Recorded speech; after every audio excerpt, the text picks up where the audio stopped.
ನಮಸ್ಕಾರ ಸ್ನೇಹಿತರೆ, ನಮ್ಮ ಚಾನಲ್ GK ವ್ಲಾಗ್ಸ್ಗೆ ತಮಗೆಲ್ಲರಿಗೂ ಸ್ವಾಗತ. ನಮಸ್ತೆ ಫ್ರೆಂಡ್ಸ್, ಇವತ್ತು ನಾನು ನಿಮಗೆ ಒಂದು ಸಿಂಪಲ್ ಆಗಿರೋ ರೆಸಿಪಿ ತೋರಿಸೋಣ ಅಂತಿದ್ದೀನಿ. ಗೋಳಿ ಬಜೆ ಅಥವಾ ಮೈಸೂರು ಬೋಂಡ ಅಂತೀವಿ. ದಿಢೀರಂತ ಯಾರಾದ್ರು ಗೆಸ್ಟ್ ಬಂದರೆ ಇದನ್ನ ಚಕ್ಕಂತ ಮಾಡಿಬಿಡ್ಬೋದು. ಅಥವಾ ನಮಗೇನೆ ಸ್ನ್ಯಾಕ್ಸಿಗೆ ಈವ್ನಿಂಗ್ ಏನಾರು ಬೇಕು ಅಂದರೆ ಒಂದು ಸಿಂಪಲ್ ಆಗಿರೋ ಒಳ್ಳೆ ಸ್ನ್ಯಾಕ್ಸ್ ಇರುತ್ತೆ ಟೀ ಟೈಮಿಗೆ. ಹೆಂಗಿದೆ ಅಂತ ಸಾಫ್ಟಾಗಿ, ಹಾಗೆ ಮೇಲೆ ಕ್ರಿಸ್ಪಿಯಾಗಿರುತ್ತೆ, ತುಂಬ ರುಚಿಯಾಗಿರುತ್ತೆ.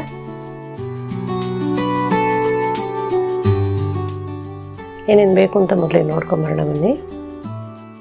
ಇದಕ್ಕೆ ನಾನು 1 ಕಪ್ಪಷ್ಟು ಮೈದಾ ಹಿಟ್ಟು ತೊಗೊಂಡಿದ್ದೀನಿ. ಒಂದು 4 ಜನರಿಗೆ ತಿನ್ನುವಷ್ಟು ಆಗುತ್ತೆ ಇದು. ಒಂದು 2 ಟೇಬಲ್ ಸ್ಪೂನಷ್ಟು ಮೊಸರು, 1 ಟೀ ಸ್ಪೂನ್ ಸಕ್ಕರೆ, ಒಂದು ಅರ್ಧ ಇಂಚಷ್ಟು ಶುಂಠಿ, ಹಾಗೆ 2 ಹಸಿಮೆಣಸಿನ್ಕಾಯಿ, ಹಾಗೆ ಸ್ವಲ್ಪ ಕೊತ್ತಂಬರಿ ಸೊಪ್ಪು ಮತ್ತು ಒಂದು 4 ಕರಿಬೇವಿನ ಎಲೆಗಳು, ಹಾಗೆ ರುಚಿಗೆ ತಕ್ಕಷ್ಟು ಉಪ್ಪು. ಮೊದಲಿಗೆ ಎಲ್ಲನೂ ಸಣ್ಣಗೆ ಹೆಚ್ಚಿಟ್ಕೊಳ್ಳೋಣ. ಹಾಗೆ ಒಂದು ಬೌಲ್ ತಗೊಂಡು ಮೈದಾ ಹಿಟ್ಟು ಅದಕ್ಕೆ ಹಾಕೊಳ್ಳೋಣ. ಉಪ್ಪು ಹಾಕೊಳ್ಳೋಣ ರುಚಿಗೆ ತಕ್ಕಷ್ಟು, ಸಕ್ಕರೆನೂ ಹಾಕೊಳ್ಳೋಣ. ಹಾಗೆ ಸಣ್ಣದಾಗಿ ಹೆಚ್ಚಿಟ್ಕೊಂಡಿದ್ದ ಹಸಿಮೆಣಸಿನ್ಕಾಯಿ, ಶುಂಠಿ ತುರಿದಿಟ್ಕೊಂಡಿದ್ದೆ, ಹಾಗೆ ಹೆಚ್ಚಿಟ್ಕೊಂಡಿರೋ ಕೊತ್ತಂಬರಿ ಸೊಪ್ಪು, ಕರಿಬೇವಿನ ಸೊಪ್ಪು ಎಲ್ಲನೂ ಹಾಕೊಳ್ಳೋಣ. ಚೆನ್ನಾಗಿ ಮಿಕ್ಸ್ ಮಾಡ್ಕೊಳ್ಳೋಣ. ಈಗ ಇದನ್ನ ಮೊಸರಾಗಿ ಕಲಸಿ ಒಂದು 5 ನಿಮಿಷ ಬಿಡಬೇಕು. ಆವಾಗ ನೆನೆಯುತ್ತೆ. ತಕ್ಷಣ ಮಾಡಬೇಕಂದ್ರೆ ಒಂದು ಚಿಟಿಕೆ ಸೋಡಾ ಹಾಕೋಬೋದು.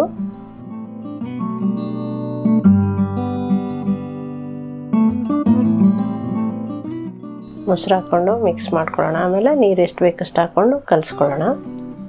ಇದು ಒಂದು ಇಡ್ಲಿ, ರವೆ ಇಡ್ಲಿ ಎಲ್ಲ ಕಲಿಸ್ತೀವಲ್ಲ ಅದಕ್ಕೆ ಬರಬೇಕು. ದೋಸೆ ಹಿಟ್ಟಷ್ಟು ತೆಳ್ಳಗಾಗಬಾರ್ದು, ಸ್ವಲ್ಪ ಗಟ್ಟಿಗಿರಬೇಕು. ನೀರು ಸ್ವಲ್ಪನೇ ಹಾಕ್ಕೊಂಡು ಕಲಿಸ್ಕೊಳ್ಳೋಣ. ಒಂದೇ ಸರಿ ಹಾಕಿದರೆ ತೆಳ್ಳಗಾಗ್ಬಿಡುತ್ತೆ.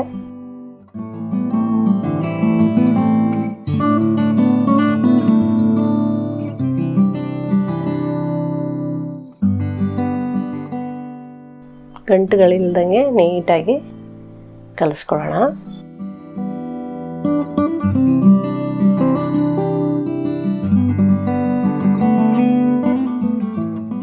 ಇದಕ್ಕೆ ಚಟ್ನಿ ಜೊತೆ ತುಂಬ ಚೆನ್ನಾಗಿರುತ್ತೆ ಕಾಂಬಿನೇಷನು, ಕಾಯಿ ಚಟ್ನಿ.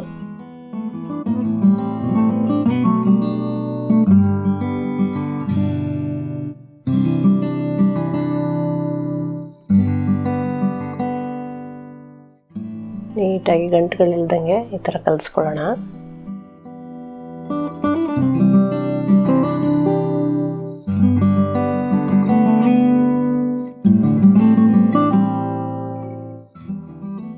ಸ್ವಲ್ಪ ನೀರು ಬೇಕು.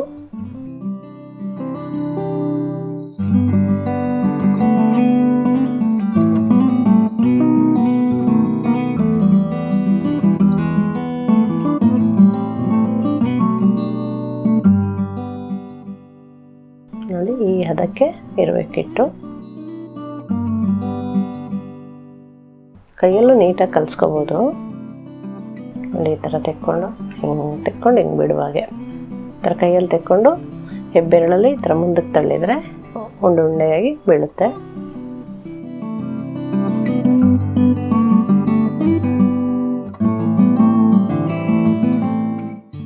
ಎಣ್ಣೆ ಕಾಯಕ್ಕೆ ಇಟ್ಕೊಳ್ಳೋಣ.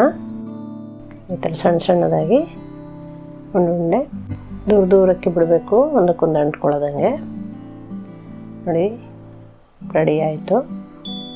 ಹಾಗೆ ವಿಡಿಯೋ ಇಷ್ಟ ಆದರೆ ಸಬ್ಸ್ಕ್ರೈಬ್ ಮಾಡೋದು ಮರಿಬೇಡಿ. Thank you. ನೋಡಿದ್ರಲ್ಲ ಸ್ನೇಹಿತರೆ, ಈ ರೆಸಿಪಿ ನಿಮಗೆ ಇಷ್ಟ ಆಗಿದೆ ಅಂತ ಅಂದ್ಕೊಂಡಿದ್ದೀನಿ. ಇಷ್ಟ ಆಗಿದ್ದರೆ ದಯವಿಟ್ಟು ಶೇರ್ ಮಾಡಿ, ಲೈಕ್ ಮಾಡಿ, ಸಬ್ಸ್ಕ್ರೈಬ್ ಮಾಡೋದನ್ನ ಮರಿಬೇಡಿ.